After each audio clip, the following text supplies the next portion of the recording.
The mission of the Future Promises program is to help young families, pregnant and parenting teenagers, succeed in life. We give our students the resources, the tools, the knowledge, and the advice to go out and get what they need. The Future Promises program, our biggest strength is that I think as a team we work great together. The Future Promises program has meant everything to me. Like, they're there for me. I can talk to them, and it's really hard. I can't really talk to my parents, and they always tell me I can, but it's just different. Like, I'm scared to talk to my parents, but these people who I've met, I can talk to them. We have social workers, we have public health people, we have health educators, and all these individuals have come from different backgrounds. We all bring something different to the table. You know, if I don't know something, I'll call another case manager and ask, hey, what do you think about this? The other great thing is having Ryan here with the dance program. There's something very gratifying about being able to call Ryan in when I have a male student. And sometimes I feel like I'm just another mom or another girlfriend harping on him about his grades or how come he isn't taking care of his son. When I can bring Ryan in, it's like guy to guy. And that's another huge strength of this program. I teach a fatherhood class one period a day, and then I'm able to also meet with the kids or the fathers outside of the school. You just start talking about, this is what's happening with my baby, this is what's happening with my girlfriend, my relationship, and I'm having to deal with child support, and I'm having to deal with my baby mama's mama, and she's not letting me see the baby, and it's just, it was a way to vent to each other and actually have peers that like know what you're going through, and it really helped. Most fathers, there's some that they're not out here that's not ready for kids, and they're like to run away from it. But at the DAD program, it keeps us motivated to stay with our kids because it's much more important. Fathers want to be involved in their child's life. They want to be involved. They don't necessarily have the right tools. Yeah, we're hitting some areas, but there are young teen fathers everywhere throughout Marion County, and we need to be where they are. So then that way, these young fathers can have the right resources, the proper tools to become better fathers and also better men.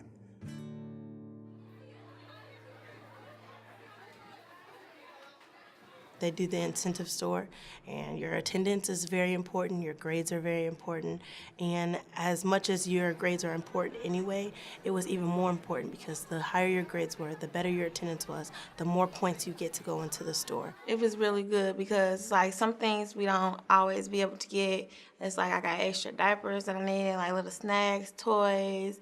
I think I got my baby's first pair of swimmer trunks there.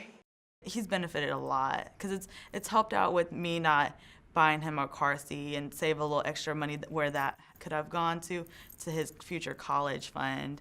But you have to remember, a lot of the teen parents, this is their first time that they actually get to buy something, that they're in charge of it, that it's not their parents giving them the money or somebody saying you can only buy this. Because you could tell at the incentive store like whose grades were dynamite.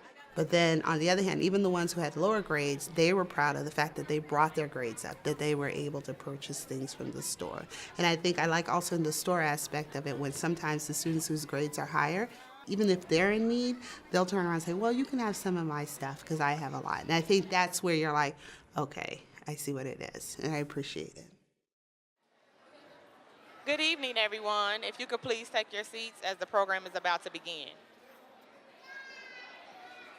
I was supposed to graduate last year, but I got held back because the situation with the baby. I didn't know if I wanted to drop out or stay in school.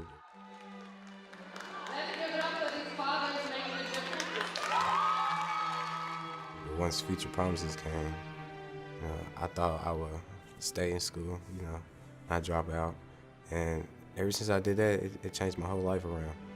I didn't think I would graduate, Future Promises. And I did it.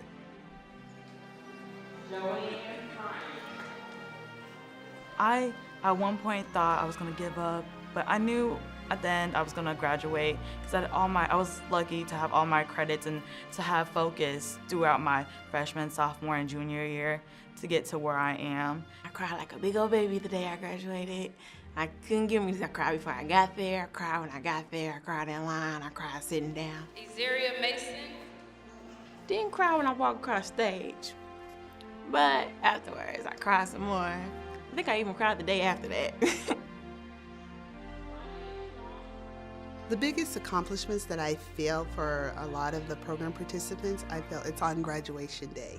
I think when I'm sitting in the stands and I've seen them walk across the stage, it just hits me because I remember like some of the participants I've been with since their freshman year, and to just see them change and develop, and then to see the little baby that was once an infant is now a 2 or 3 year old standing up screaming, "Way to go, mommy, way to go, daddy."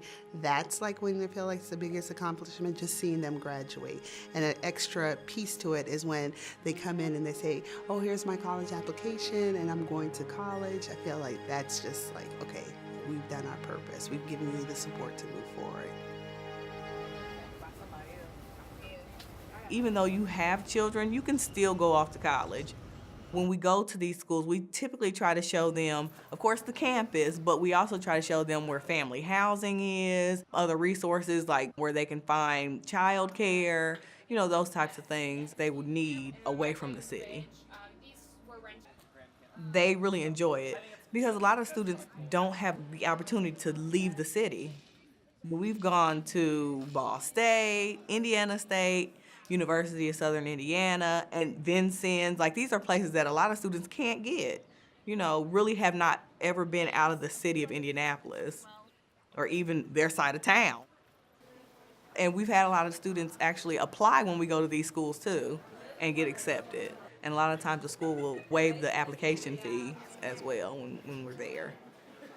I had 2 girls who were applying for college, and one of them kept saying she wasn't going to go. She didn't really know. And then I said, well, just put in the application. We'll see what happens. And I remember this day, they both came flying into my office and screaming that they'd been accepted into college, and they had their ISU applications acceptance letter and everything.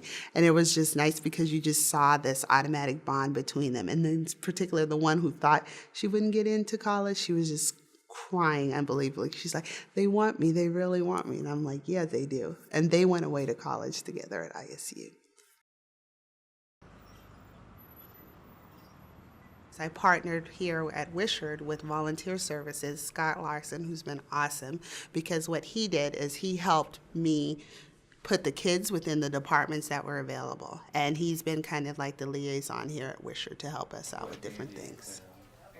What I want to be is, what I'm trying to go to college for is to be a social worker, and I got to hang out with a social worker. I get to hang out with his intern, and I get to sit with some people with her while she asks questions. It's really interesting, and it's interesting stuff to learn and see what I want to do and want to be in the future. So I get to see a lot of the fields. I've shadowed everybody from the filing, from the nurses, the doctors, the social workers, the manager of the clinic, and just seeing the different things they do. You get to talk to so many people. You get to make connections. You get that actual business world experience instead of the fast food restaurant experience, and it's completely different. So far, you've really caught on fairly well as far as reading. And just to see the self-pride that's coming out when they're realizing their potential and that they can fit into the business world and they're ready to move forward. And like some of the participants are also, positions became available for them, and so they're applying for positions here at Wishart. They're winning, they're succeeding, and that's important when we look at the holistic approach to life and life's journey. And they're young enough that even though they had a misstep, they can still move forward. A lot of people think that pregnant parenting teens are just throwaways, and that's not the case. And we like to show them that they're not throwaway students, they're not throwaway kids, that they can further their education, that they can learn so much more, and they can better their lives as well. Future Promises helped me to be a better mom, be a better person, and not be bitter about my situation. So I'm grateful for Future Promises. This program would be awesome for every teen parent no matter what situation, wherever you come from, because this group benefits a lot of different people, and no matter who you are, you probably need someone to talk to or be there for you. So this just makes me work harder. Like I have to work twice as hard just because I'm not doing it for me anymore. And Future Promises keeps me going, keep me pushing. It helps me to, be able to do my job that I need to do for the 400 students that I have, and then also know that the other needs of teen parents, mothers and fathers, are being met. So, so that makes me, a happier counselor. I mean, ain't no telling what I would do right now without Future Promises.